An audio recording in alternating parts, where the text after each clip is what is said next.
மகர ராசிக்காரரை நீங்கள் ஒரு மனிதராக உருவகப்படுத்திக் கொள்ளுங்கள். சனீஸ்வர பகவானை ஒரு கடவுள் மனிதரான உருவத்தில் நீங்கள் அதை உருவகப்படுத்திக் கொள்ளுங்கள். இந்த மகர ராசியை விட்டு அவர் கடந்து நடந்து செல்கிறார்.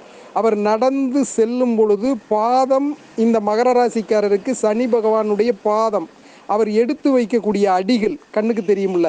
அவர் முகம் தெரியாது, அவர் முன்பகுதி உருவம் தெரியாது இந்த மகர ராசிக்காரருக்கு. ஏனால் அந்த சனி பகவானுக்கு பின்னே இருக்கிறார் என்று வைத்துக் கொள்ளுங்கள்.